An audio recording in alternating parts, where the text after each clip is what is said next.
Ladies and gentlemen, boys and girls, people of all fandoms, welcome to the Ferret and Raccoon podcast, episode 23. I am the Angry Raccoon. And I am Ace. And we are back for the 1st of November podcast, getting very close to the end of the year at this moment in time. Yeah, weirdly, it's felt like it's been a lot longer the past 2 weeks. It's I think mainly because we've been keeping very busy and a lot has happened over the last 2 weeks, which we'll get to. But first, I'd just quickly like to say that we are very much aware of what happened on I believe it was the 13th of November of 2015, where unfortunately there was some form of terrorist attack that happened in France, Paris. And I think before we start this podcast, we would like to say that our love and our thoughts go out to everyone who was affected over there. It was a completely shocking and upsetting thing for the whole world, and I mean there is a lot of love here in England and other countries towards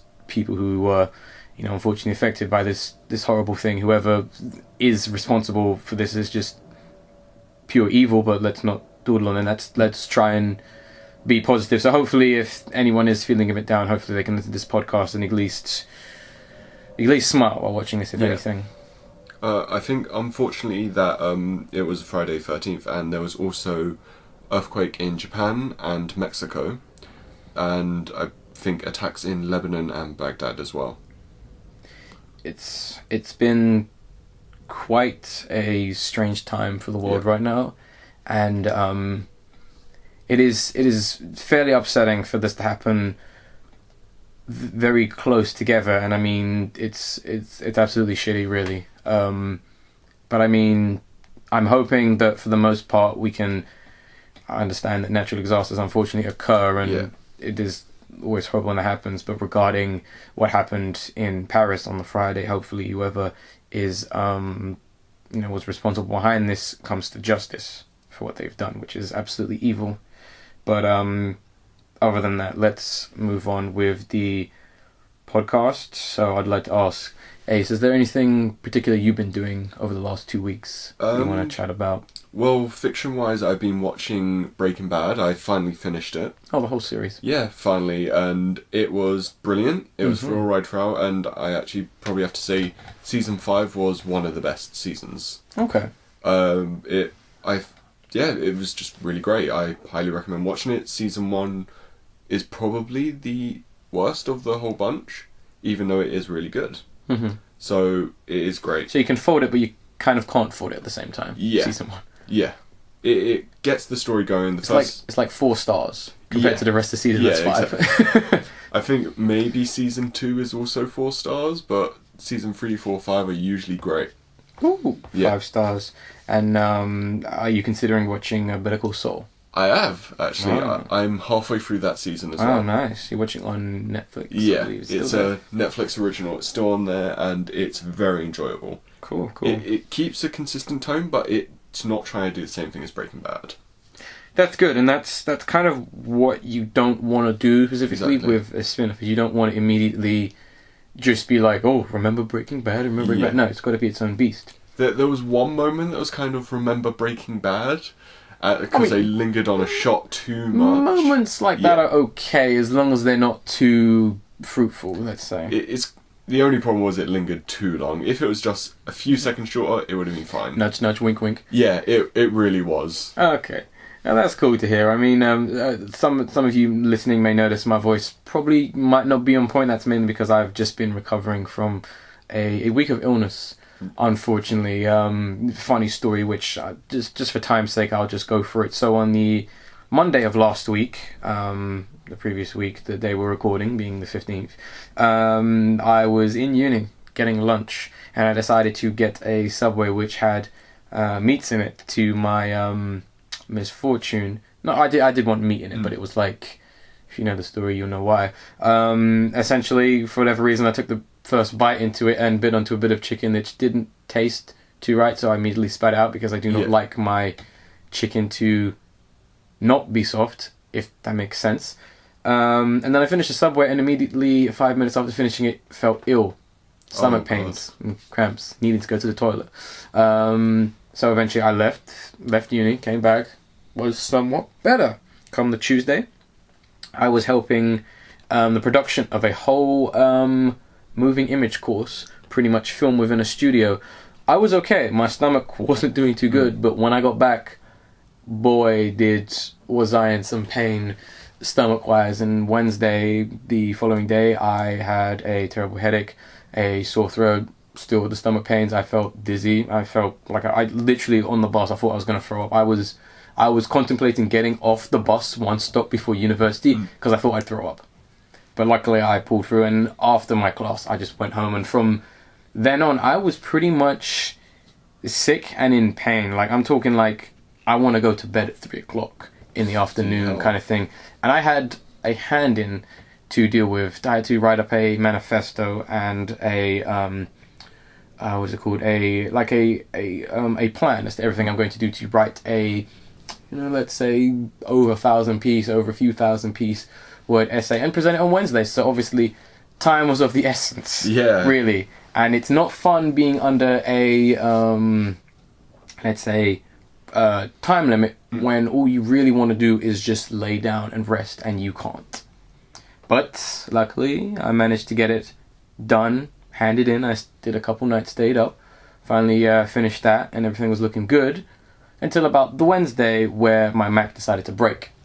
Now it's being repaired and I have no Mac, and I cannot continue with work too much.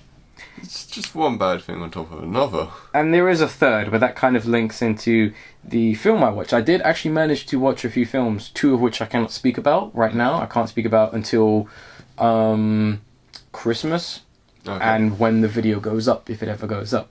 But I decided to watch a little-known 2001 film called Donnie Darko. Ah, yes, yeah. The supposed classic of its time. And yes, the film is really good.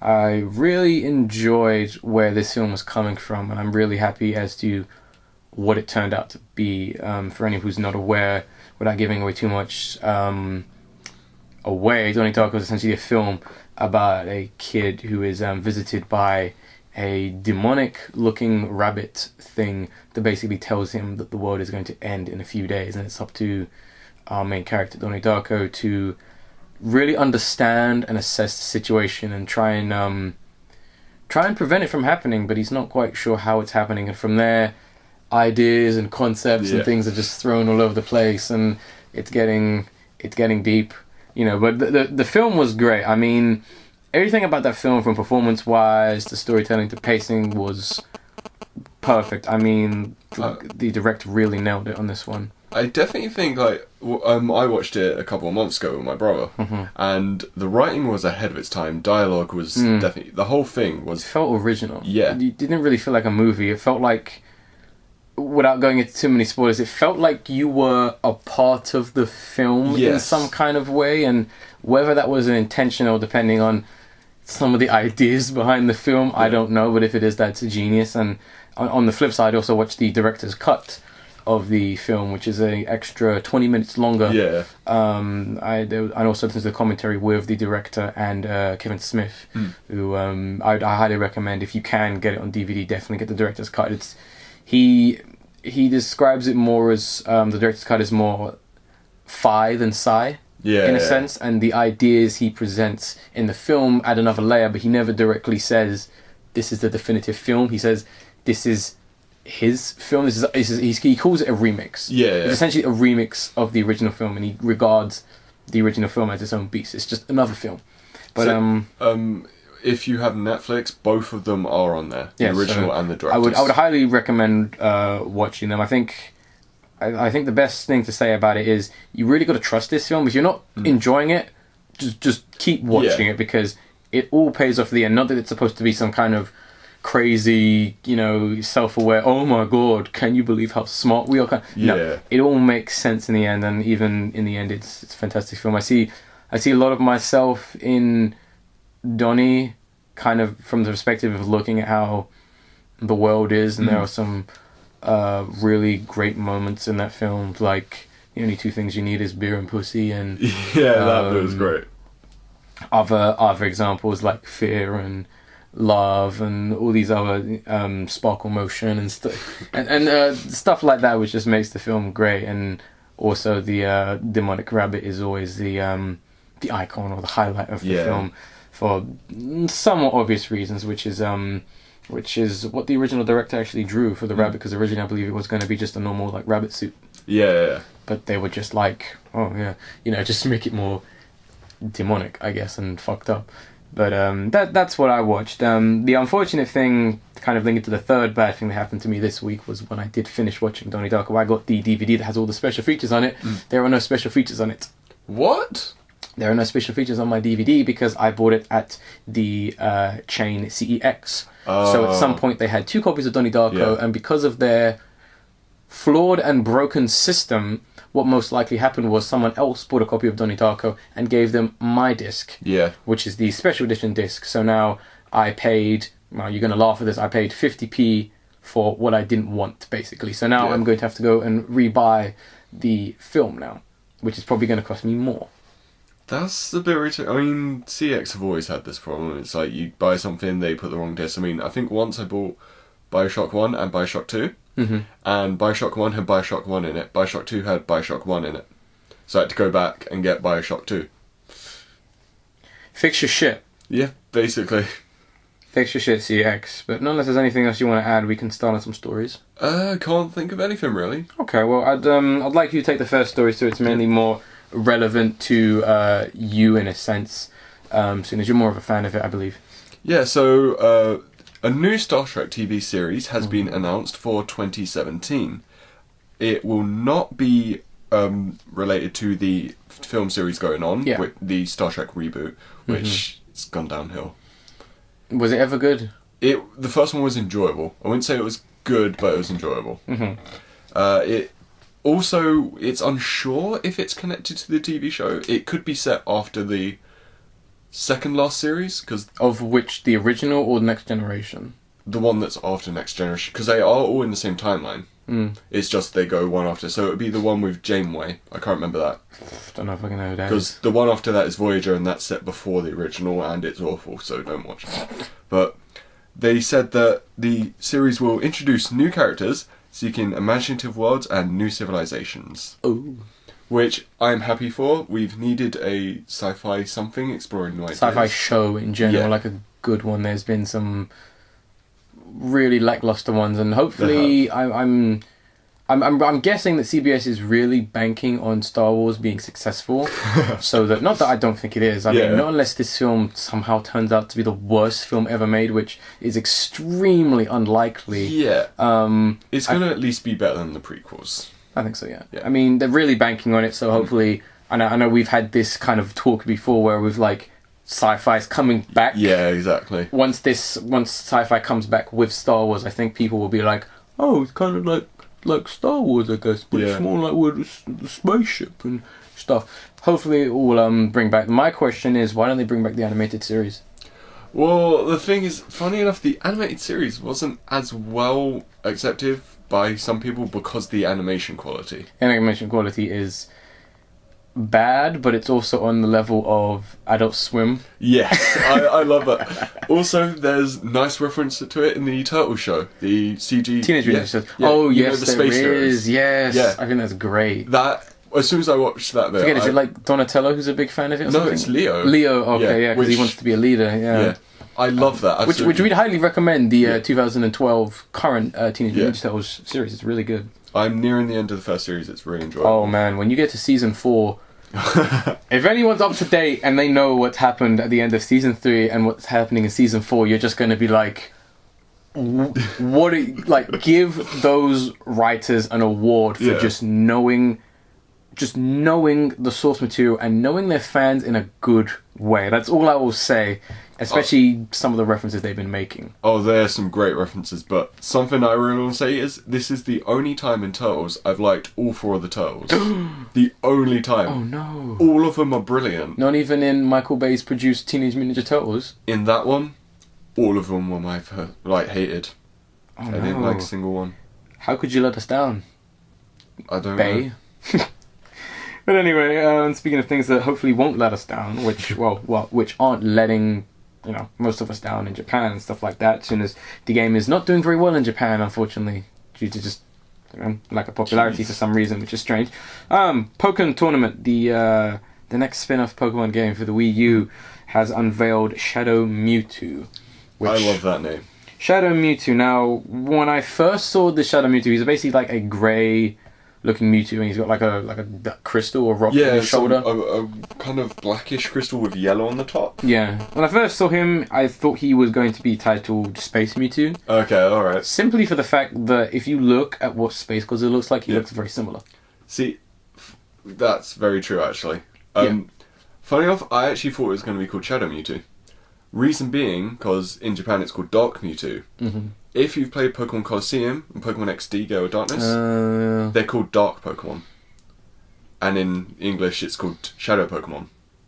So, yeah. So I'm surprised they didn't call him Blacky Mewtwo. Oh no. The original name for Umbreon. Oh no. But I think it's interesting. I mean, I'm wondering whether he's only going to be relevant towards Pokemon tournaments, whether he's going to be a story-based thing, whether there's going to be the case of let's just use typical Japanese archetype stories. It's like, what is that in the sky? Is it Shadow Mewtwo or something like that? I'm wondering if it's going to be something like that, whether we'll see Shadow Mewtwo again, whether I don't know, maybe we'll get like download code for Shadow Mewtwo in like Omega Ruby Alpha Sapphire. Well, I have a theory for it, and it's that this game takes place in the region of Ore, which is the region from Colosseum and XD. So, and considering none of those Shadow Pokemon were put in the main game, it's going to be... Well, we don't know that yet. Well, they could be mini-bosses. Well, they haven't been put in the normal series.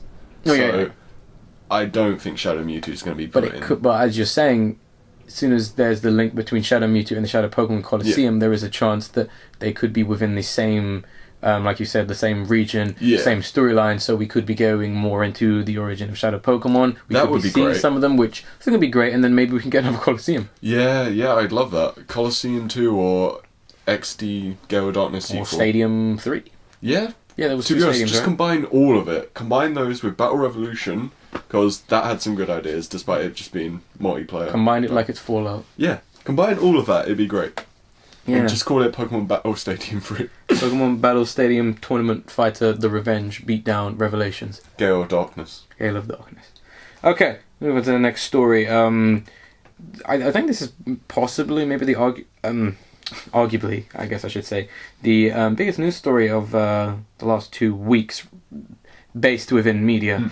And that is the fact that Activision Blizzard, which I completely forgot that Activision owned Blizzard. Yeah, I kind of forgot about that too, because they haven't really done anything. What, Blizzard? No, like Activision Blizzard. Activision don't need to do anything. Oh, true. That's the beauty of Activision. Essentially, they decided to buy King Entertainment, the people who make Candy Crush Saga, and of course, Candy Crush Saga. Don't forget they copyrighted Candy and Saga. Yeah, they copyrighted Candy and Saga because they were scared that people were going to copy their unoriginal, lackluster game. But yeah... It's just fucking Bejeweled, guys. Why did Activision spend this much money on... Yeah, so we probably should say how much they actually bought King for. They bought King for $5.9 billion. And just to get people thinking, Star Wars was bought by Disney for $4 billion. So yes, King and Candy Crush Saga are worth more than the quote-unquote best sci-fi series, the best film of all time, according to the world we live in today. I'd say the original film is probably one of the best sci-fis. I think it probably is, but I think you got to kind of step back and think... the whole series in general, no. You got to kind of take a step back and be like, right, they bought an unoriginal piece of shit for $5.9 billion, which is an incredible amount of money to waste. Well, considering how no one really talks about it or does anything with it, really, they basically just set their money on fire. Yeah, a lot of people have been saying, like, you've just burnt money. Because, and I mean, I think we should kind of... we are really laughing at this story, and I think a lot of people who might want to defend this are kind of saying, well, it's a smart investment, they just want to make sure they last, and they want to do this and that. So let's kind of talk about, like, the reasons why they kind of, like, bought Candy Crush. Basically, they're saying that they bought it because of the performance of... and this is the best part. Because the performance tapping, basically... their portfolio of games. This is an actual quote from them. Their portfolio of games and their knowledge across monetizing, which is basically making money. Basically, basically, oh, I want to play this game more, pay us £10 or something. exactly. Models will boost its position in the interactive entertainment industry. So basically, Activision wants to be the king of PC, console, and mobile gaming. So essentially, they want a massive monopoly. By the way, that was my bad version of a pun. It makes sense. They're called It king. does. But I did put this in quotation marks. Portfolio of games. yeah, I don't think Activision knows what the fuck a portfolio is. have they got any other games except for Candy Crush Saga? All of their games are very similar. They have other games, but they are basically match this to get this and pay us more money. You know what I think they're going to do? What? They're going to release, get this, Call of Candy Crush. A lot of people are already saying this. Seriously? A lot of people are already saying that wow. there's going to be some kind of cross promotion with King and Call of Duty, where like you have like the King gun and it shoots Yeah, and you're going to have to... like candy or something. And then for the Candy Crush thing, it'd be like you got to match the soldier heads and the dog tags and the gun. It's an extremely laughable story, and I mean, essentially what they've just said translates to the fact that they bought a company that's only really going to be popular. Their game is only going to be really popular for 2 years because nothing lasts forever, guys. That's a fact of life. And they basically bought it because they want to know the secrets to how to get more money out of people once they already bought the game. Now, Do they not get enough money from Call of Duty? not in recent years, no. Why. You'd be surprised. Their big seller is actually Skylanders. Oh yeah, what? Activision has them. Activision only makes 2 games now. Activision Jeez. only makes Skylanders, and I think... No, hold on. Yeah, I think... Yeah, Activision has really dipped off the deep end because I think it's another studio, because they have several studios that work on Call of Duty. They've got 3. So they 3. Can One for multiplayer, one for the other things, isn't it? It is so they can release them yearly, but each one takes like 2 or 3 years to make the game. Instead of like 1 or 2 years each. That's bullshit. Yeah. So essentially, I think the only thing Activision actually makes is Skylanders now. Wow. They just kind of do the they kind of do what like Capcom used to do, and they kind of just used to give it to other companies, and what Konami used to do, they kind of just make this game, we made it. It's the same with like Transformers Devastation. They didn't make it, they just published it. That's it. So essentially they want to know how to get more people out of money. And to which my argument is, you could have fucking asked me. I would have charged way less, or you could have just looked at Microsoft. Yeah. They've become the masters of it. Or anything else. EA is good. You look at any other evil video game company that you fall into the category of, because there are 5, and we all know who those 5 are. There's a simple thing. It's called. There was that one of those kind of meeting thingies, and it was like how to get money from the gamer consumers, and they literally label them as whales because you keep getting stuff from them because they're that full of it. Yeah. Wow, so they actually labelled the gamers they're trying to get money from whales. Wow, that's almost as bad as the terminology of just dumb masses or the cash cows. Yeah. So great to know that's how you would regard people. I know it happens a lot in industry. I mean, within the Mr. Plankett Star Wars reviews, he's regarded black people as the urban market, which is something they do. I mean, they're not allowed to just directly say, we want to target black people, because that is, for some reason, racist, despite the fact it's not, because... I mean, there are black people and white people. That's been calling it the urban market. Sounds more racist. Exactly. It's like, so black people only live in urban areas? It's the same with like the pink market being like the gay the gay market. And isn't there the equivalent, like the purple dollar? Purple. Yeah, I think it's the pink dollar and the pink purple dollar. Isn't pink for women? No, pink is... I thought pink was women and purple was gay. No, because pink is unfortunately still regarded as the homosexual colour. Oh, okay. Still. Yeah, it's insulting terminology, and it clearly shows they don't care about the people they're trying to sell stuff to. Of course they don't. I mean, it is a little bit sickening, and I don't really like to regard people as just... People are people. Yeah, people are people. They actually have personality and lives. Mm-hmm. Well, unlike this person. Oh, God. Yeah.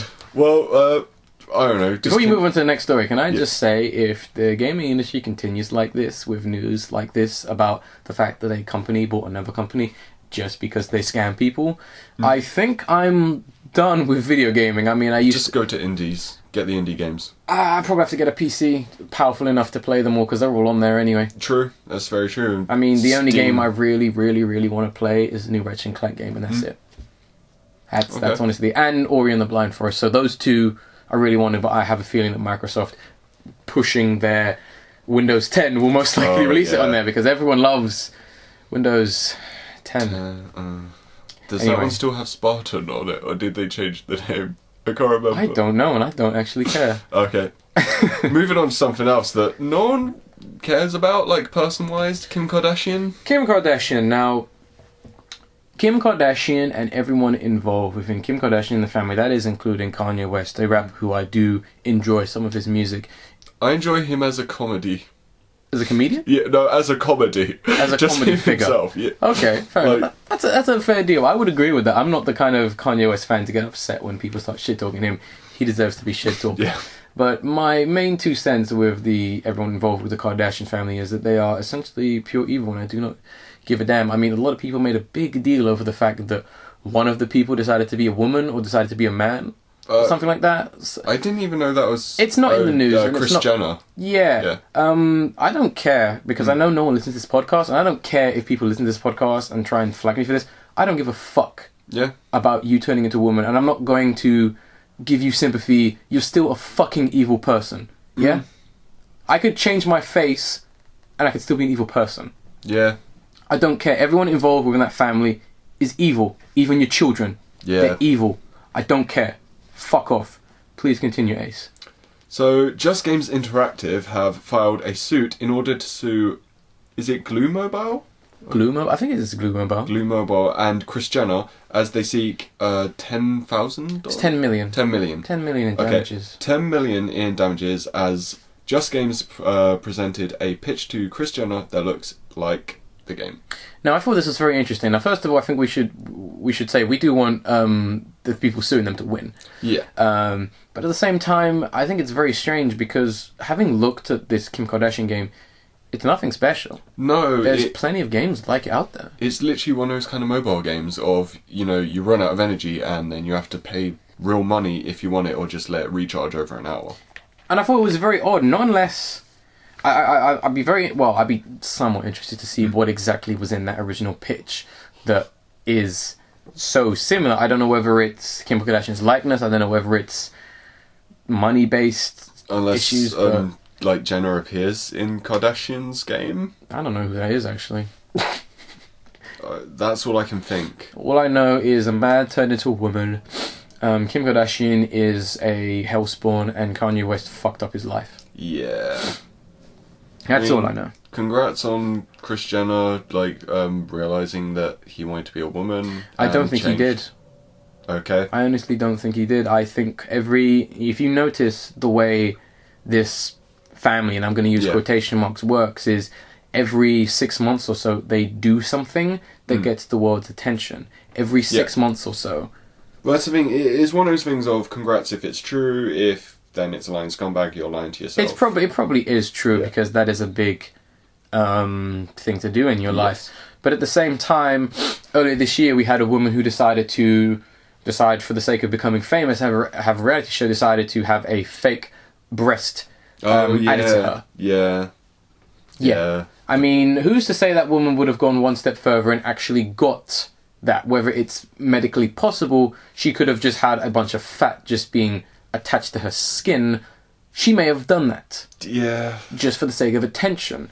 Who's to say a person could easily decide, I'm going to change my sex or be a cross-dresser for the sake of attention. Oh, our family's not as popular as it is right now. Yeah. People aren't talking about us, so let's think of something we could do. It is a possibility, but...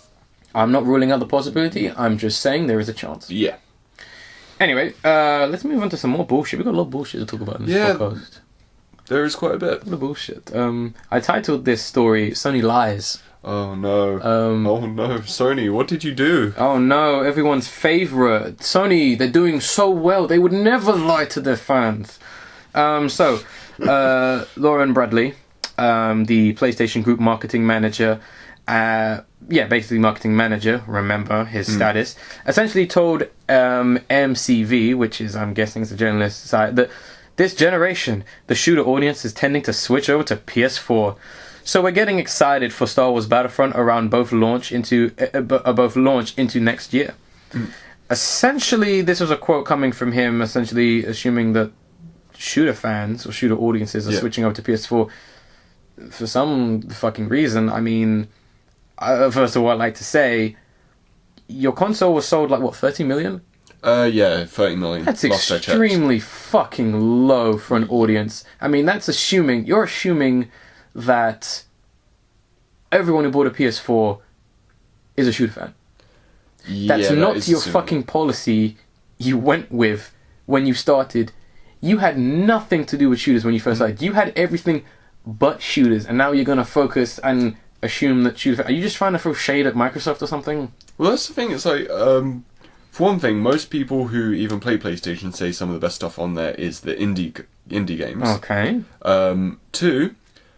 This last month, the Xbox One sold more consoles, and that's right around the same time Call of Duty has come out, and Halo came out kind of last month-ish. Yeah, something like that. So, with both to which no one cares anymore about Halo. No. So, considering more Xbox was sold when those shooters were coming out, and is Star Wars Battlefront a Sony exclusive, or is it both? No, it had the beta early, and that's it. Oh, okay, so... that as well, so it's possible more people are playing this on Xbox One. The only thing I can think of for Sony is the game Warframe, which is free, downloadable on the PS4, and it's been there since launch. Let me ask you this. Do you think this game cemented the idea that, shooters on PS4 are good?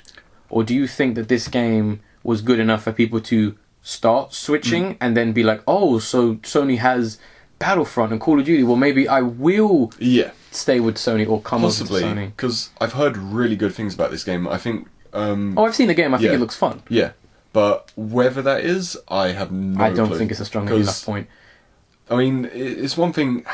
Is there any statistics? Yeah, I think this is bullshit. Yeah. Like I said before, I think Sony's just trying to throw shade at Microsoft, basically, because Microsoft is only known for shooters at the moment. Exactly. I think, I mean, this could be true, but I think this is a really bad thing to do, because the shooter audience is what fucked up the gaming industry in the first place, realistically. I mean, a lot of creative minds, after Call of Duty made a shit ton of money, decided, well, we're going to make more games like Call of Duty, and then a lot of original ideas, concepts, franchises got pushed away for the more generic, the more safe, the more simple. You may have noticed, and we keep telling people this because, unfortunately, it's true. Games are getting easier because they think you're fucking stupid. Exactly. Look at Need for Speed. That is not a racing game. You follow a preset path that is lit up on the ground. Granted, it's set at night, and it is a whole city. But still, I remember when racing games were like, here's this tiny little corner of the map.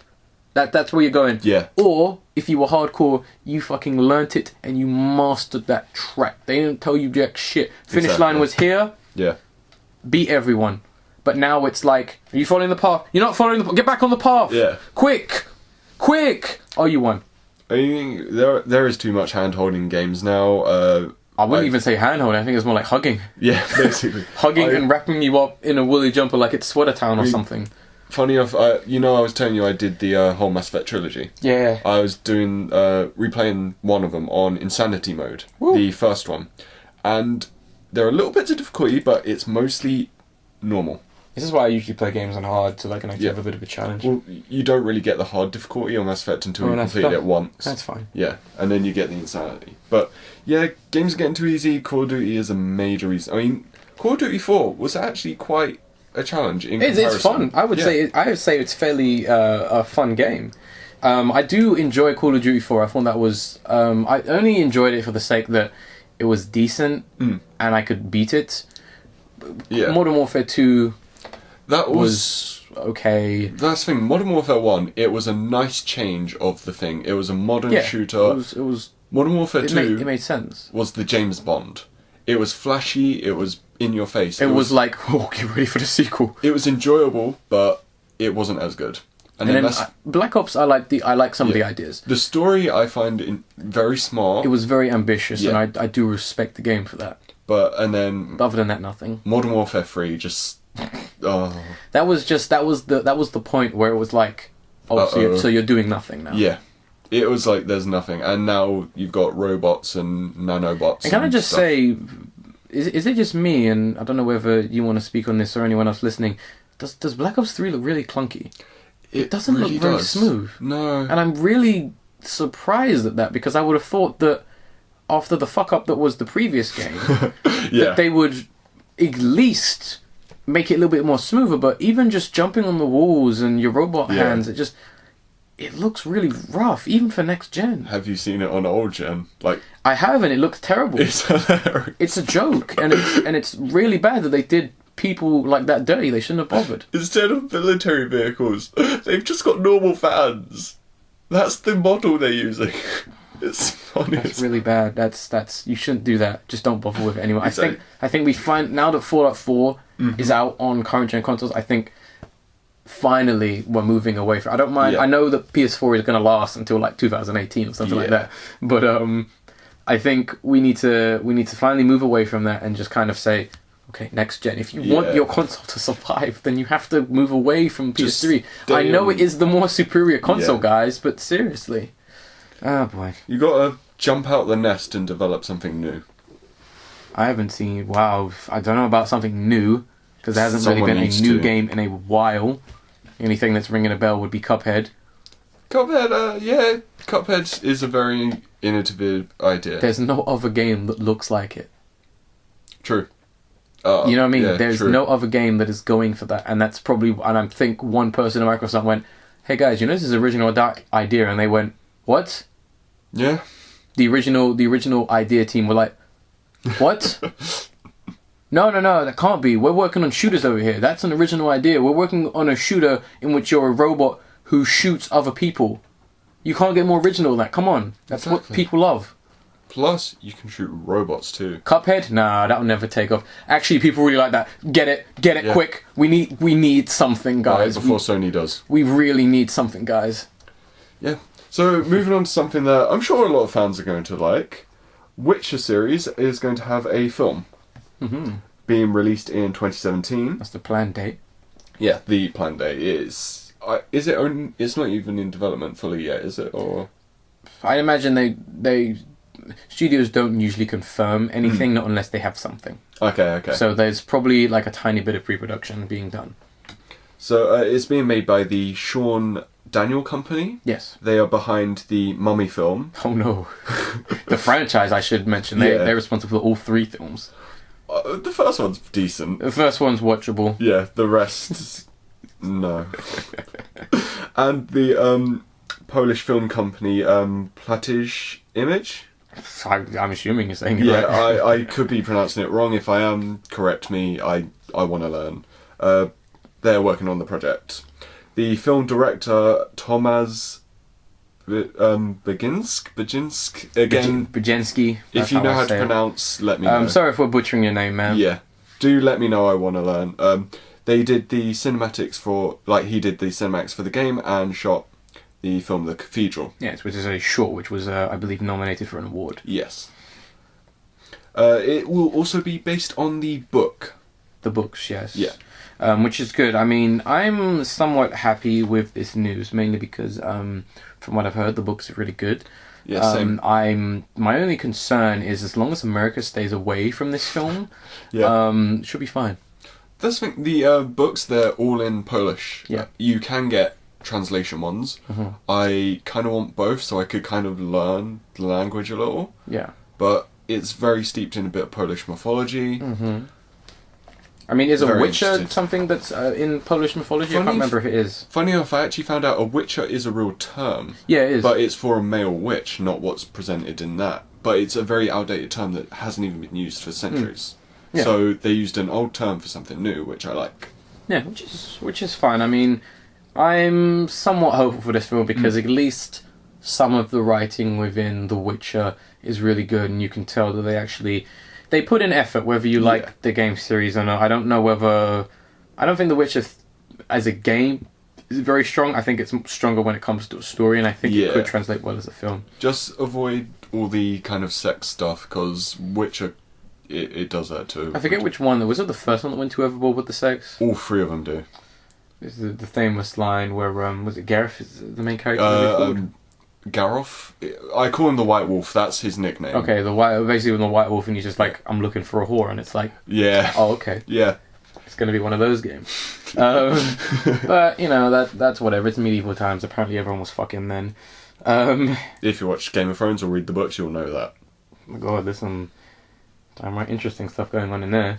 I watch Game of Thrones for the plot. Yeah. That's why I like it. It's their version of Pornhub. What? There's sex scenes in it? I didn't even know that. I didn't know that. Oh. I'll have to look out for that. So anyway, moving on to the first of two trailers we're going to talk about, and that being the Warcraft trailer, basically based on World of Warcraft. That released. They had a dumb teaser trailer for the trailer. Oh yeah, which was just like, stop that. I can't even remember that. It's not even worth talking about. So we both watched it and we both had thoughts. I think I'll start with mine because it's a little bit more lengthy. Yeah, this is I was just amazed at how bad this trailer was. Personally, the CGI is clearly not finished. Yeah, I'm gonna stress, guys. The film is not going to be bad looking. It's just they haven't finished the CGI, so it looks really bad. And this doesn't help with the blending of live action and CGI. It looks really creepy. It really does. The humans have some kind of CGI on them, so it looks like a weird. It looks like someone has just superimposed a really bad face on a body that, like, for example, the body's turning left, but the face is still staying there, and it looks It looks like some really weird art house 3D animation business coming on. The lady orc, who I don't know who the actress is. Yeah. She's a human. See, that's the thing. In the World of Warcraft and the Warcraft series, all the female species of a thing always looks more human. And that's just because it panders to the fan base. I don't like that. Neither do I. If it's going to be like the male orcs are big. Male orcs being big is fine, but I prefer orc ladies to at least look somewhat muscular and somewhat big. They are of the same species. They should be Amazonian. Yes, they should really look like that. And I think what they've done is they've cast this actress because I guess she's someone, and they've done little makeup, put green makeup on her and a tooth, and the tusks. And it looks stupid. It really does. It looks like she's cosplaying. Yeah. No offense to cosplayers, but it looks like they went, oh man, she has a really cool cosplay. Do you want to have a cameo in this film? Yeah. It looks like that, which I think they should do that. But it's really distracting, and my God, this trailer looks so generic. Unfortunately, this is like, it's like a template for a film. It's like, well, it is a template for standard fantasy film. Yes, pretty much. I mean, do you have any thoughts on this trailer at all? I wanted to like it. I know someone who wants to go see it, and they want me to go with them, which I still might. But that's because of the person. Better not be me. No. Oh yeah, you're the one who really wants to watch it, so you're badmouthing it. Yeah. No, someone wants to go see it, so I might go see it with them. I'm hoping the CG is unfinished. Because I've seen this... it has to be. They've got great CG trailers. They've got amazing ones. Yeah, and this is something we came back to when we were like, why didn't they make the whole film CG? They could have done that, because it looks great. But this also goes back to my point, and that's because they want human actors in it, and they want people to go, oh, that's him acting. So they can't. Probably the studio's gone, oh no, you can't make it CGI because we have to get all these famous people in to get people to watch it. And it's like, people will see a good film. It's a good film. Yes, Tom Hardy was in Mad Max Fury Road. Even if he wasn't in it, I think people still would have seen the film. Oh, is Tom Hardy in this? No, he's not. Oh, okay. I'm talking about Fury Road. Oh, right, okay. I'm talking about the fact that most people didn't really give a shit about Tom Hardy until Batman. And even then, there were a few fangirls. But now, ever since Fury Road has come out, they're like, oh, Tom Hardy's the best actor. He's good. He's a good actor. It's also then, if they're not going to do it CG, then why didn't they do the original Lord of the Rings and have prosthetic makeup for the orcs? Yes, exactly. You can do that. I mean, clearly you can with the female orc. Exactly. The one female orc, mind you. I mean, maybe if they just do some of the tricky camera work that they did to make Gandalf look taller, and you do that for the male orcs, you could work that. No effort going into this film. No, unfortunately, it seems like there's not. Which is a shame, because I was actually interested in this project, and they very clearly want a franchise, but I don't think they'll get it. No. I mean, considering they said also they'd be releasing I think Warcraft 4, which is because the original Warcraft are real-time strategy games, so they might be releasing that. And if this film flops, then I doubt. No, people aren't going to care. No, no, sorry guys, you cannot do that. Yeah. You've already named the film Warcraft. Yeah. You can't then release a board game. People. Oh no, like it's a video game. It's just real-time strategy. Oh no, so fans will like that. Yeah. But no one else will care. Yeah. Warcraft is losing fans left, right, and center. You cannot do that. Exactly. They're not going to care. You don't have a Star Wars legacy where you can put Luke's face on everything. You don't have that. No, Darth Vader's face. Sorry, Darth Vader's face. You cannot do that. You're not big enough, nor will you ever be, unfortunately. Yeah. Don't bother. Make your film and hope for the best. Maybe make a cartoon series. People love those. Yeah, like the Star Wars animated series. Oh yeah. That's enjoyable. That is actually enjoyable to watch. It is. It's not so bad. It's good. It's just kind of like. What am I watching? You showed me the clip of the they have like a female lion alien character in it, and her scenes were just like. Oh, Star Trek, you meant? Yeah, Star Trek. Sorry, yeah. She does not care. Yeah. It's like a real cat. Yeah, she's like. I think there's a scene where like one of the guys are like, "Oh man, I have a hangover," and she's like, "Shut up, you fool!" And I'm just like, "What?" So great. Like, what is wrong with her? She don't take no one's shit. No, she should be in the next Star Wars. She should be Star Trek thing, if anything. She should be in the TV show. Like, it's one of her people. Just get her. Yeah, one of her kind. Since I guess that would be somewhat canon. That would be a cool reference, I guess. But yeah, let's. I'll take this next story because, it's just, it's funny. It's funny. This is as much as a little bullshit, it's a little funny. So essentially, Activision Blizzard, they had like an event which they announced that they are opening a new studio division, which is basically going to be dedicated to TV and film projects. The first one being said is going to be a Call of Duty film franchise.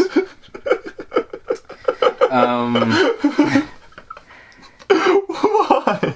I don't know. Now here's I forgot to put this in the notes, and I'm already gonna. The only other things we want to say is that the fact that they also want to maybe do a television series within the world of Call of Duty. Now, as Ace is clearly cracking up on the mic, I would like to say this. Back in was it the 80s, I believe. Yeah. The Super Mario Brothers came out. Yeah. Yeah, I think we all remember how bad that film was. I don't think a lot of people know why that film was bad, and let me tell you why it's bad. The main reason it's bad is because Super Mario has no story. Yeah. Call of Duty has no story. There we go. Yeah. Now you know why this is not going to work. Otherwise, they'll just copy whatever story some of the games had. But there is no story. There is no story other than this Russian terrorist wants to do something. Yeah. Stop him.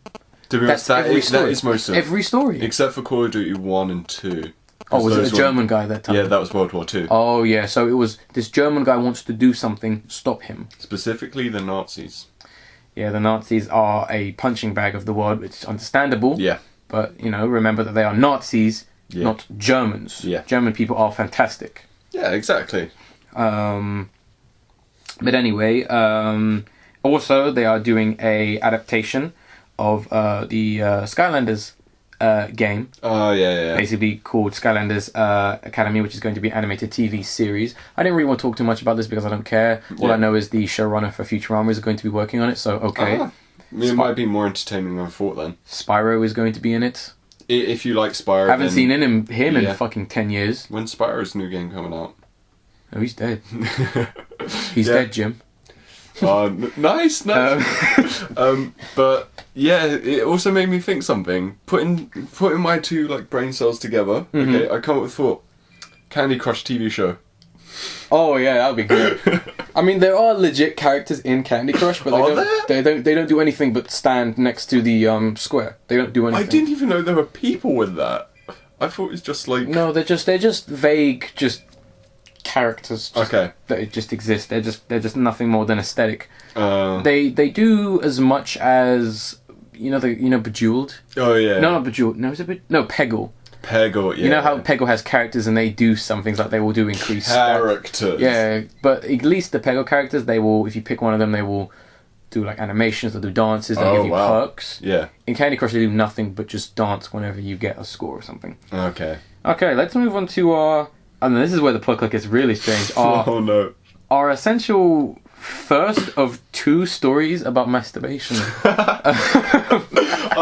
That's great. So this one is a very short one though, and I'll hand the next story to you. But essentially, somewhere in the world, a man was caught masturbating to a PS4 on display. Now, we know little about who he was, where this was taking place, and whatever, but essentially, the guy just comes into a store. He essentially just gets out his dick and just starts masturbating until he is told that, told that, get out. I have a theory who it is. Okay.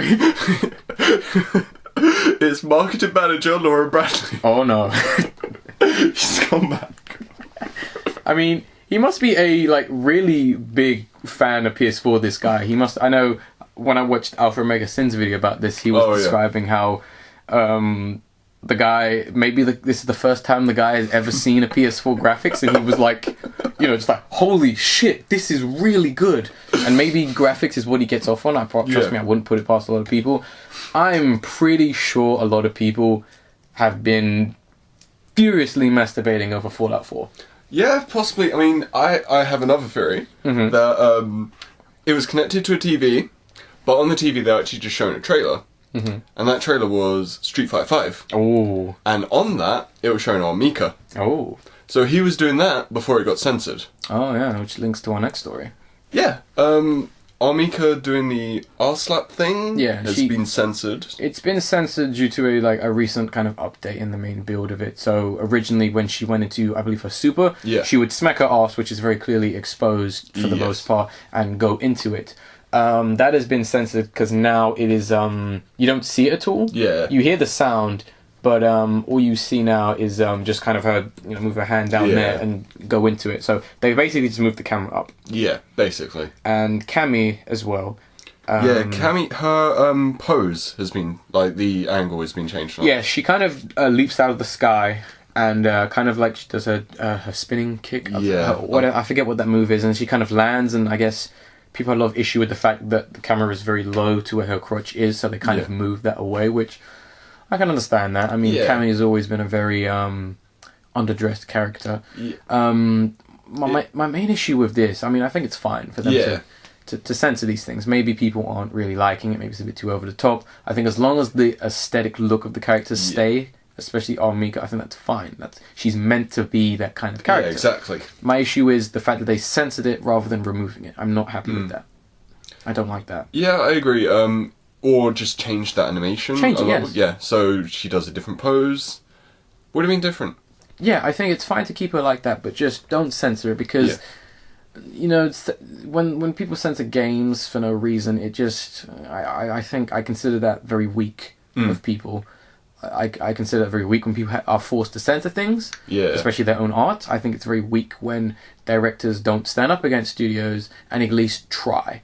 Yeah. I don't like directors just being spineless yes men to the studio because they're scared they'll lose their job. Yes, that's what happens, unfortunately.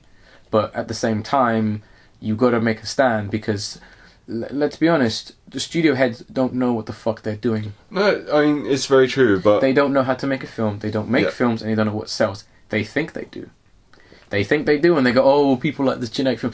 No, you don't. Yeah, it is more of people know of the name or the brand, so they check it out. That's why there's so many sequels, unfortunately. Exactly. I mean, with the... I can understand why they were censored for this. It's 2015, and the characters are a bit too sexualized. So changing it a little is fine. But let me make the argument. A lot of characters are very stereotypical, but they've not been changed. Why do people have an issue with just the women looking the way they do, but yet Dalsum still looks like an Indian man? But Dalsum is an Indian man. Exactly, and Armika is an attractive woman. Yeah, it's more of... She can be an attractive woman, but basing on how the camera is and, it's for the character. If it just had the camera on the arse for the whole time, and not on the actual character... It's not that bad, though, that's the thing. No, I'm not saying it is, it's just nowadays... Excuse me. It is just, be wary of that stuff. That's how you know a lot of kids nowadays have never played Street Fighter. Yeah. Cammy has always looked the way she has. Oh no, I agree. I'm not saying change the outfits. No, I'm not. I'm saying they should be wary of the camera angles they're using. Don't focus completely on the butt like they always did on some others. Weak. That's all I will say. Speaking of things that aren't weak and look very promising, Finding Dory. Oh, the yeah. sequel to Finding Nemo. The trailer recently dropped this week, to which we both watched, and just a really simple and really well done trailer. Your thoughts on the trailer? I had one thing that's kind of a negative first. Mm-hmm. The plot of it seems a little bit weak. And what is the plot? The plot seems to be that Dory has remembered something of her past and that she needs to find her family. Now, I don't think that's the plot. Well, that seems to be what the trailer's suggesting. I think the trailer is suggesting that Finding Dory is Dory finding herself. See, that was my original idea because of the title. Yeah. But from what the trailer's trying to show us, that's what I'm getting. I don't think they're hinting too much at her family because she's talking more about herself and she's more communicating to the main characters about, oh, I'm doing this, I'm figuring out this. I think she's gonna be finding a family, but I don't think that's what the film is about. I think it's her finding herself. Yeah. Really, and I think that's a much better idea. I'm thinking based on how they did that trailer, it seems like they're coming across. It's got to still be a kids' film. I know. I don't think kids are ready for some Lost in Translation stuff or anything like that. The self-discovery. Yeah. Yeah. I mean, I'm sure they can do it. I mean, Inside Out was a very ambitious project for a kids' film. They managed to nail it. So maybe we'll see Disney tackling stronger issues. I mean, even Zootopia, whether that's going to have, I'm sure it's going to have social commentary. Social commentary on it. I imagine they are, even just from looking at the poster, where it has a lot of the things that are modern today. Like, for example, there was a poster saying "Just zoo it." Oh, I love that one. I think I pointed that out when did you send me the poster? Or I sent it to you? I think one of us did. Yeah, and I remember pointing that out because I loved that bit specifically. Which is good. So let's move on to our. What story shall we tackle next? Oh yeah, let's go back to Fallout for this one, and I'll let you take this news story as soon as I took the previous one. So go ahead. So Fallout 4 recently came out. It was. Can you remember the exact launch or not? I think it was the 10th of November. Yeah, around the 10th, and the Pete Hines, the vice president, is it? Vice president. Well, the VP of like public relations. Oh yeah. Yeah. He posted on his Twitter a sick note. Yeah. So you can get off to play Fallout 4. Yeah, so let's just bring it up and let's have a read of this. So first, I would say that his tweet was essentially, I figured some of you might need a note from your doctor for the upcoming sick days this week. So here you are. He put that in quote marks. Yeah, sick days. So essentially, do you want to read the... Oh, go on then. So the sick note itself says, "Dear teacher / boss / authority figure, please excuse, underline so you can put your name, blank, from school / work / other today. She / he needs to stay home and rest their pancreas." Signed, Pete Hines, MD, PhD, MBA, BYOC. This is brilliant. I love it. This is absolutely great. I was... I believe he is head of like marketing and stuff like that, so this is just great. It's brilliant. I kind of want to know what the BYOC means, like bring your own copy or something. I don't know what that means, but it's just great. It was a tiny that cost them nothing. No, it cost them nothing. It's free, it's fun and silly, and I want to know if someone tried it. I bet some people probably got away with this. Funny, my brother said if he had the game, he would have sent that in, and he's pretty sure his boss would have been like, "Sure," just because of how funny it is. I know a lot of people just are just blunt to their bosses, and they're like, "Yeah, I've been looking forward to this game for like 5 years. Can I please have the weekend off?" And they would just be like, "Fine." I think it was when Skyrim originally came out. There was a somewhat decline in people actually working because I do remember like a YouTuber I watched. He was like, "Oh yeah, my whole job they've been given the weekend off because they know no one's going to come in because they're going to be playing Skyrim." That's amazing. He was just like, well, we work all week and then Friday don't come in. Yeah, I think that's brilliant. It's a really cool thing. It didn't cost them anything, like I've already said, and it's just silly fun, basically. Right, so we're going to kind of mix up some of the stories because I want to end on these last three. So essentially, we want to mention the fact that the Indivisible Indiegogo. Indivisible, yeah. Indivisible, yes, excuse me. It's Kickstarter. Well, Indiegogo, which is basically Kickstarter. That basically came up. Essentially, this is coming from the creators of Skullgirls, being Zero Lab. It is a 2D action RPG that basically needs funding. You can download the prototype on every platform, every current platform. So I would highly recommend going to their page, downloading it, playing it, and hopefully supporting it. They did get an extension on it, so they have about, according to my calculation, about 20 days. Okay. And they need about, I think it's 1,500,000. Jeez. And I think they're about to hit their million mark, so Yeah. they really need the support, because this game looks great. Yeah. I've heard too many rumblings of the fact that they want to get this game done. Skullgirls was a fantastic game, awesome art style, 2D fighting, hand-drawn animation. Yes. It looks brilliant, the gameplay is fun, and even in just the little thing that they let you download, there's nice Easter eggs. Yes, which is good. I don't like the fact that I've heard rumblings of the fact that people don't want to publish this game because the main character is not white. Yeah, because specifically they're not white and they're not male. They're not male, which, if anyone knows their history, Ellie from The Walking Dead is on the front.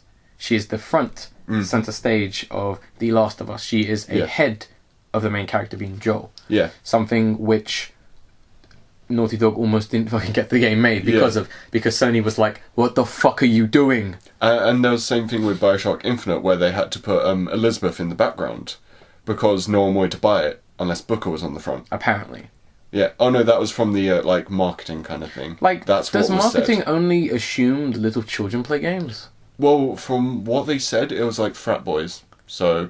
Girl on this game. They have cooties. I don't want not buying that game. It's literally one a case of, oh no, it's a girl, I'm not playing this, it's for girls. That's probably the way it is, literally. No. That's how people see things, idiots. Media is fucking universal. I know it is, but some of these people are so dumb. I'm not saying we should completely destroy the divide between male entertainment and female entertainment, because there's sports and then there's reality shows or whatever, just as two examples. A lot of people like both. Yes, I know males who watch the Housewives of blah blah, and I know females who love sport. Yeah. But I think this is just retarded. Yeah, guys, yet again, second time I said it, it's 2015. This doesn't affect us because we grew up in an age where homosexuality, equality to females, and generally everything is not a big deal. Yeah. That's why we don't make a big deal about people being sexist or racist, because we're not racist and not sexist, not homophobes or anything. These people are idiots who are. They're idiots who don't like Outdated. change or need to die. Yeah. Sorry. If you can't accept the way the world is, then unfortunately an early grave is what is only going to set you free. Or recluse yourself somewhere. Or recluse yourself and have no friends. Exactly. It's fine by me. They could get a commune somewhere. That's true. Alright, let's move on to the... So the link for the Indiegogo Kickstarter will be in the description, so please, if you want to, go download it and go support it if you wish. I'd like to see this game get made. So Lab Zero are fantastic. Okay, so the last three stories, I will take them as soon as they're in a weird kind of story, but I'll breeze through them real quick. So, remember when I said this is not the first masturbation story we had on this podcast? Here is the second one. So, Pornhub, one of the biggest pornography sites ever, essentially has been losing traffic over the fact that Fallout 4 has been released. I absolutely love this. Yes, since the game's release, which I do believe was on the 10th of November, there has been a 10% drop in its traffic. When speaking with Pornhub's vice president, Corey Price, he basically said, "We can't say that we're too surprised with what is happening to our traffic during peak gaming hours." See, you know what I like about that? He's not saying it in a bad way. No. He's like, I understand. Yeah. He seems to understand the sheer impact that Fallout 4 has had on the world. It's been massive. I know I saw a very funny comment with some girl bitching about, can people shut up about Fallout? To which I was like, can you shut up about your stupid, pointless shit that happens in your life, please? I think, like, one thing, I remember someone saying maybe we should get an app for the Pip-Boy, which is Pornhub. People have already said that. I actually saw an image on Tumblr. Someone had their, like, Pip-Boy, and they put their phone in, and then they went on the site. So, Yeah, do some cross-promotion, guys. Exactly. I'm not saying do, like, Fallout-themed porn, but I'm saying just probably exists. I'm sure it does, but, like, maybe just to kind of say, maybe just as a kind of, like, heads up to, like, Pornhub, just kind of open up one of their videos and your Pip-Boy and be like, hey, guys, you know, I'll be back soon. Although, I will say, if you know someone who's currently playing Fallout, they might watch Pornhub. They might, maybe. Maybe, I don't know. I don't quite know where the logistics of the status are coming from, but I'm guessing Fallout 4 has hit the world hard. Yeah. Essentially. Nice pun. I guess. So let's move on to the second story. These last few stories are just great, especially the last one. So, Shia LaBeouf. The actual cannibal himself. The actual cannibal himself has took it upon himself to hold an event in which he has decided to watch all of his films in a cinema and live stream it for all to see his reactions. Have you seen any of the images or anything? I've only read up his reactions to some of his films, and I think some of them are great. Just going a few more details before we go into our like personal opinions on this. Essentially, he live streamed himself, so it's basically his reactions to him watching the film. This took 3 days.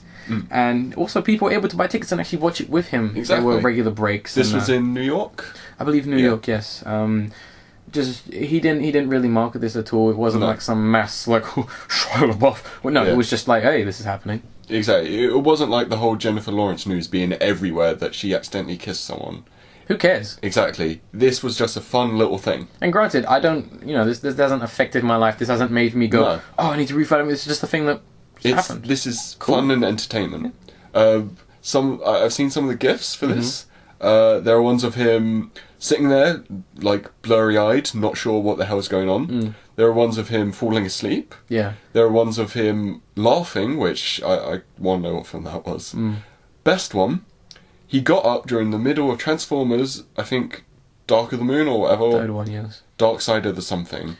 It's Dark Side of Moon, I think it's... No, it's Dark of the Moon because they couldn't get the rights to call it Dark Side of the Moon because Pink Floyd are too smart to give it to fucking Transformers. So, Dark of the Moon, yeah. He gets up, he gets a pillow, he goes to the back of the theatre, puts it down, and goes to sleep. Yeah. And there's a guy sitting behind him, he's basically watching him going over there and seeing that, and he sees that he's about to fall asleep, and he just starts clapping. It's brilliant. That is good. I like that, I really do. I mean... You know what? I mean, I've always thought Shia LaBeouf has been a good actor. I think he is a good actor, and I think he's just doing things that he wants to do as an actor, and he's not even making that big a deal. It's us who are just going, hey, Shia LaBeouf did that? Yeah. It's the same with him, the whole just do it thing. Exactly. Like, not to repeat ourselves, he just, school asked him, can you do this? He did it. He didn't make no fucking big deal about it. He just did it, and then it was like, the website put it up, and people went, hey, is that Shia LaBeouf? Yeah. I mean, I think it's one of those things of, considering the whole Transformers thing, he did that for the money, so he could, like, obviously pay for his artistic endeavours. That's fine. I mean, every actor has a film that they do. I mean, sure. Eddie Redmayne did that Jupiter Ascending. Who? Redmayne, the, no guy. Oh, yeah. School-winning... Now here's the thing. No, Shia LaBeouf will probably not win an Oscar for Transformers. No. But at least he didn't put in a absolute shit performance into... That was hilarious. You could tell the guy was acting. Yeah. He was acting. Well, apparently he's been amazing in everything up until that. No, he was in some other good films as well, I think, after Transformers, because I think he's done with it now, isn't he? Yeah. Oh no, I meant like Redmayne guy. Oh, okay. Up until that film, everything he'd done was really good. I don't understand. Was he like fucking around legit? I think it's called the I've forgotten his name. Dungeons and Dragons. Yes. Yeah, I think it's that where as soon as you enter a sci-fi or a fantasy film and you're the villain, you got to be hammy as hell. Oh jeez.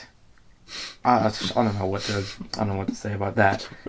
I guess the only thing I can say if they ever want to do like a Jupiter Ascending, which they'll never do, is no. Yeah. Oh yeah. Yeah. Basically. Or no, he doesn't say no. He says go, doesn't he? Yeah, it's go. Which is me whenever like my video is loading, basically. I've got the brilliant idea. We need to add this in at some point, or just a 5-second video, okay? If we want, we can cut this bit out after. Yeah. But essentially, Pokemon Go, okay? Have it say, like, Pokemon, and then just have him shout go after. Yeah, that's it. I'm sure we won't have to do that, because with the compilations of people recording themselves going out and doing Pokemon Go, Yeah. I'm pretty sure there'll be enough screaming. Yeah. You stole my Pikachu. And the final story, Mr. Bob Ross himself is back. Yes. Fortunately, for us, Twitch decided to stream every single episode of Bob Ross, which took about, was it 8 days to stream? I think so. Every episode, just randomly. It, at some point, was one of the higher watch streams out there. I think it's the most watched now. I can understand if it's the most, because after the fact that every episode was streamed, and even once the final episode was coming, final episode of Bob Ross's TV show was coming, and a little countdown appeared, to which Twitch announced that every, I believe it's a month or so, right? Yeah. That I wasn't sure if it was bi-weekly or month. I think it's monthly. Yeah, monthly every makes more sense. month they're going to be showing one season of Bob Ross, and then eventually, I think at some point they will, because I think apparently it's going to take them about 6 months or so to show every episode again. Yeah. So they're just going to keep doing it. I really like this idea. I will definitely try and watch that, because I missed the any of the 8 days. People have captured it on YouTube, and some of the chat stuff has been hilarious. There's been some stuff on Tumblr as well about it, which a lot of people like, who the hell hurt this man and made him so emotional. Like, I need to watch it. Bob Ross in his Happy Little Trees he's a great artist. I mean, I'm wondering where his son is. A lot of people have been wondering, where the hell is his son? Because he appears like a couple of times, and people are like, where did he go? Where is he? It's a bit of a mystery, and there was, I do remember hearing about one incident where he was talking about how he's like, oh, we're only about like happy things here, we want to be positive. If you want to get depressed and upset, go watch the news. To which everyone in the comment was like, oh, savage, wrecked, like, Bob is a hero, This is going to need a burn hill. Yeah, he's like, I heard someone seriously got burned over here. Just a nice story. Yeah. Really, and brings us to the end of our story. So we're going to go through our main discussion of this podcast, which is going to be the Nintendo Direct of Thursday, which is the 12th, I believe. Yeah, I think it was the 12th. First thing, did you watch it at all? Or? No, I didn't have time. Okay. I watched little bits of it. I didn't watch the whole thing itself. I played it with the Nintendo bingo card, as people have done before. Oh, yeah. I loved some of those. One of them was new meme, which I don't think happened, like on the bingo card and stuff like that. Okay. But we'll go through, and I'll mention if it was on the bingo card as we go through them. Sure thing. So we have a list of everything, just to get everything up to date, and just kind of say, if you missed it, didn't catch up with it, just want to know our thoughts and feelings towards it. So essentially, we'll start with the biggest news, which is the fact that Cloud Strife, I think that's what his second name is called, from Final Fantasy VII has been added to Super Smash Bros. Wii and 3DS, as well as the Midgard stage from the game as well. Yeah. I am absolutely not too thrilled at the fact that this happened. I mean, I'm surprised. Yeah, very surprised. I was very surprised. But I personally think this is a waste of a character slot. It really is. And I mean, I think I've talked about the fact that I do not regard Final Fantasy VII as the masterpiece that it is. I think it is a good game, but I do not think it's the best Final Fantasy game. I do not think it's the best I do not think it's the best game ever. I do not think it's the best PS1 game. I think it is an okay game. Furthermore, I think the better games, being 6 and 4. 3 and 4, I think they really, and I know I was talking to you, they should have put someone who actually is classic, but I also put my spin on it. They should have put a character in that is interesting. Yes. Cloud has nothing to him. No, Cloud is one of those problems with the lead protagonist a lot of people have wrong, is they don't give him a personality. So the player can put their own personality on. I mean, it would have been more interesting if they put like the I would have much rather had the Onion Knight be in there, or funny enough, I didn't think of the Onion Knight. That's a great idea. He's classic as fuck. My first thought was the Black Mage, because he's been there since the beginning, and he's an icon. He's an icon. I would have even put like the main character from I think it's 9 The monkey kid, I forget his name. Could have Garland, Garland, yeah. Garland, who's basically the embodiment of chaos. Yeah. I think he would have been great. I think anyone other than Cloud, to be honest. No. Cloud and Scroll, I think. As long as I would have been happy with anyone, even if it's even if it was Lightning, I'd be happy with that. To be honest. Oh, because at least she fucking had a character. Yeah. Not a very good one, but at least she had something. You know what I kind of loved about this though? The sheer amount of reaction trailers of people screaming at, "Oh my god, I couldn't believe this." It's a surprise. It's hilarious. Yes, but I don't think you should freak out. I think you should freak out that Mega Man and Pac-Man goes in because, let's be fair, and I know people are going to get upset and I can hear the fanboys already, but yeah, Cloud's not very iconic. No. Everyone knows who Pac-Man is. Yep. Everyone knows who Mario is. Everyone knows who Sonic is. For the most part, I think most people know who Mega Man is. Or at least they'll get the And reference Ryu from as South well. Park. And Ryu as well. Yeah. No one knows who Cloud is. Only gamers know who he is. It's not a big deal. It's just another character who I do not give a shit about. I will do a reaction video if Shantae gets into Smash. And I won't be screaming, trust me. There will include a Shantae action figure and a Shantae mask. If there's an amiibo. Oh. But I thought first, before we continue, we should say some people that we thought would have been better that aren't Final Fantasy related. We already just did that, didn't we? No, non-Final Fantasy related. Sure. Yeah. So, one thought, Sora. Sora from Kingdom Hearts. Yeah, much more iconic. You've got an interesting weapon and outfit and moveset. He could go up against Shulk. That would have been interesting. Yeah, that would have been great. Mm-hmm. Who else? Obviously, Shantae. Shantae, I think the big one. I would also say Shovel Knight as well. I think he deserves to go in. Captain Rainbow. Mm-hmm. Yes. Captain N. Yes. Because that is just brilliant. That would be really good. How have they not done that yet? They need to bring Captain N back. If anyone doesn't know what Captain N is, just go look it up. It's hilarious. Trust me. Just please. I know you're a big supporter of, speaking of Captain N, Simon Belmont. Yes. Simon Belmont. Yeah. Simon Belmont would be great, and it'd also be one of those, holy shit, they got a crazy character from another franchise. Yes. They could have had Beautiful Joe. Beautiful Joe he's a must. Yeah. He really needs to go. He's got a great moveset. That could be amazing. Go up against Falco. That would be great. Yeah.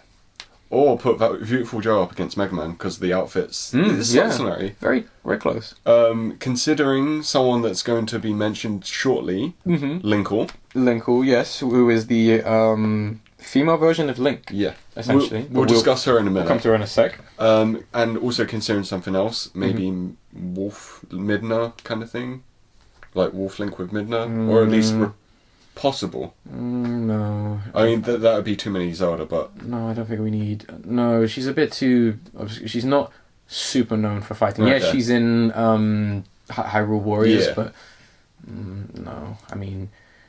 Well, I mean, she does have two forms, but I don't know. And then one of the two final ones, Return of Solid Snake. And That's not going to happen. No, it won't. And the return of, Andy from Advance Wars. Because someone from Advance Wars needs to be in there. I think so.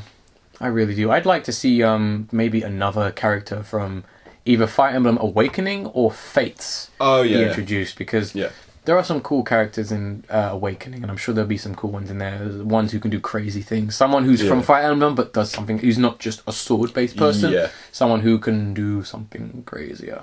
But I don't know. We'll see. So what else happened was, speaking of Twilight Princess, the HD remake, which we did not cover because we just thought it was pointless. Yeah. Funny enough, that was on the bingo card. It was HD remake no one cared for.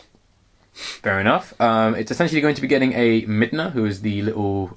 she's an imp, right? Yeah, an imp on the back of Wolf Link. Wolf Link. Which it is a nice amiibo.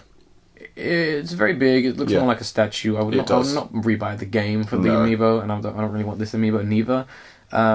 Looks cool. We have Star Fox Zero's release date being April the 22nd for next year. We also have the fact that Mother 3 will be released, unfortunately, only for Japan on the Wii U. Yeah, which, jeez. I mean, when I read that title, it was Mother 3 re-released. ... in Japan only. They're doing it. Yeah. That is the next next re-release. It has to be. There is no way they would put the original Mother, and then 3 on there. There's no way that we are not getting something Earthbound. They know. Nintendo knows if they had... I think they're saving it for a rainy day. They're working on it. They Okay. are working on it because if they are very much aware that people know, and it is the next big one. We already had what's it called? Majora's Mask. Oh, and yeah. before that, we had Ocarina. Ocarina. Yeah.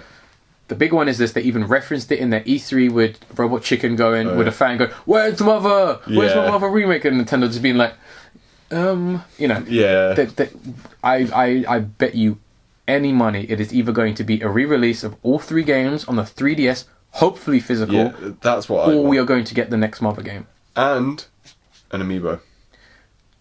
Yes, we already have a Lucas and Ness. Yeah. But are you thinking of like someone like Porky or? Porky would work. Porky would be cool, especially if they made a really.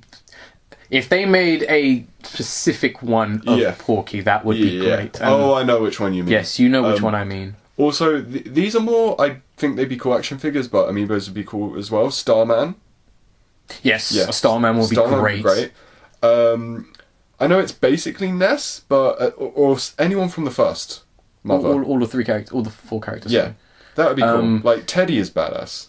Also, I would like their look at the end of the game. Oh yeah, I would like that as well. And what appears at the end of the game, if they can somehow make, maybe even on the packaging, I think that would be great. It's iconic enough. Oh, is that the where it's more clay kind of based? No, I'm talking about what happens at the very end. What you see at the very end. All right, yeah. Include that somehow. How would they? That'd be have to hold Like diorama. the whole box is just that. Yeah, okay. Or what you do is when you open it up is when you go towards it. Yeah.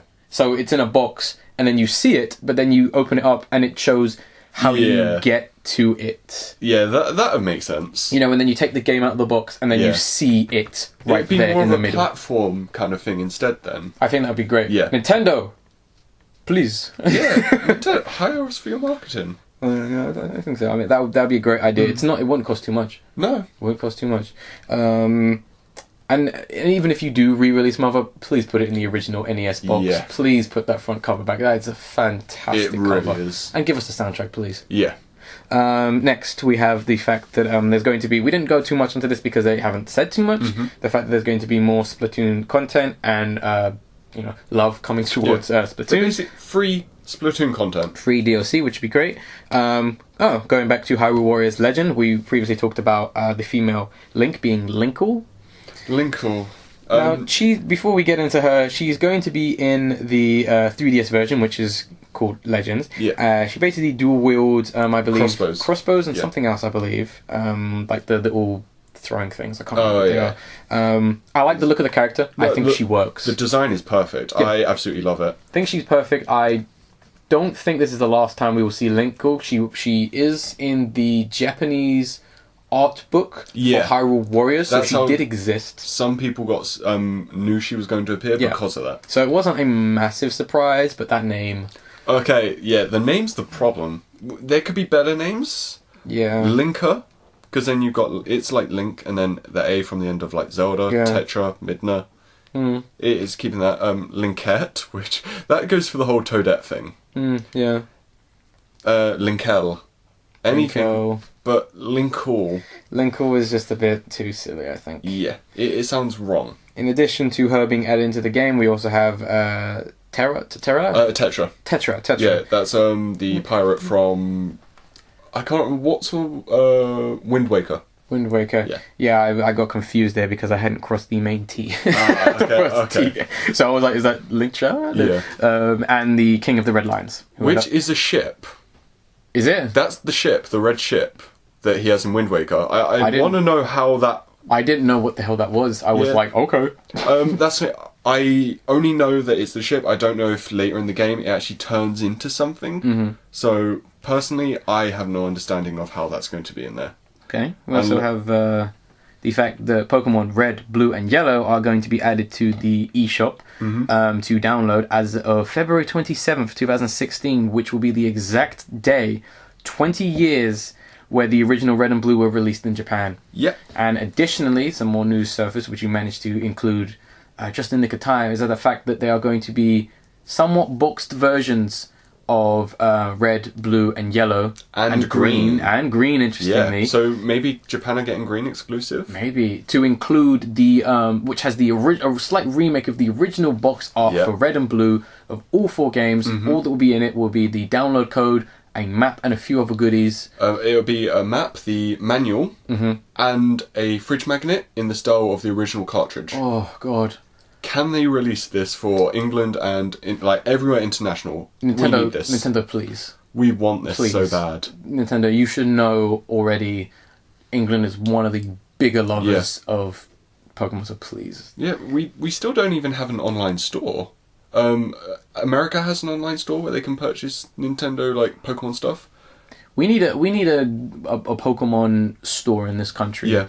I just put it in London. It will do fantastic. Yeah. I mean, seriously, it can survive. Trust me. I mean, just a quick story. When I was in Japan, and I was looking for the Pokemon store because I know you asked. Oh yeah. Can you go to the Pokemon store over there? And we were like, oh damn, there's the Pokemon store. We saw a kid who had a bag from the Pokemon store, and we was like, oh shit, we should ask this kid where it is. And so we come on to the kid, and we were like, oh, it's a Pokemon store, and he was like, what? And we were like, oh, the bag, and he was like, downstairs, you know. Yeah. So it became a mission to be like, there's this around here somewhere. Where is this? But I think it would do well. Yeah.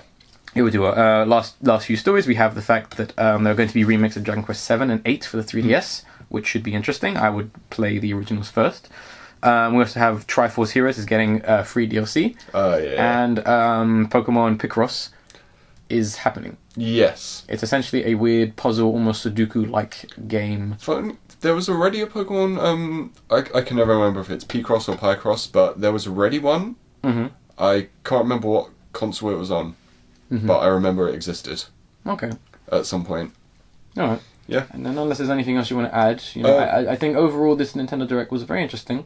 There is something I remember. It is Nintendo related, but it weren't on the Direct. Yeah. I think ages past in the podcast, there was the Nendo Droid toy. Yeah. That is being released internationally, but only so far on the American website. You can import them. Yes. It's, I think, $49.99. So that's £30 for us. I believe so, yeah. It's not too bad for a figure. Which, funny enough, the Americas also got the red one and Cynthia. Cynthia, is she the She's the champion from Diamond and Pearl. Yeah, I've seen that one. She also has a signature Pokemon. Yes, and red has Bulbasaur, Squirtle, and Charmander. Nice. But and N has Reshiram. Yes. Yeah. The red one is sold out. I checked. I can believe that. Yeah. Cynthia is still being sold there, and the M1 is not on the store yet, but it will be. Looks like I'm gonna have to get a job. Definitely. So I guess that rounds up the podcast for now. But before we do that, we need to talk about the video of the week. We originally had 3 videos of the week, but unfortunately, Pokemon Z did not get confirmed. So we will not be seeing that video until Pokemon Z is confirmed. But until then, linking to our Bob Ross story, we have Maximilian's The Joy of Fighting Games, Uppercuts and Fireballs, Episode 1, which is so well done, so fantastic. Brilliant. It links to the Bob Ross story and also Street Fighter, so highly recommend watching this. It's a really good video. And then, unless there's anything else you want to add to the podcast. I did remember something. Over the past 2 weeks, on November 7th, there was N7 Day. It's the Mass Effect Celebration Day. Mm-hmm. And they only released one thing. It was like a 1-minute trailer kind of thing. It didn't show any new thing. Yeah, that's why I skipped it, because it wasn't anything. It was basically Commander Shepard saying goodbye, which I'm happy with. It means she won't be returning. Yeah, I mean, I'm actually happy that EA had the balls to do that. Yeah, I would imagine they would pull a fast one and be like, oh no, he's definitely going to be in it. Yeah. We could never do Mass Effect without Commander Shepard. Yeah. Props to you guys, though, seriously. I'm very happy BioWare clearly have the game somewhat under control. Somewhat, yes. Yeah. That's good. So, I don't have anything else to add other than the fact that the end of the year is coming up, guys. Yeah. And we only have a few more podcasts left.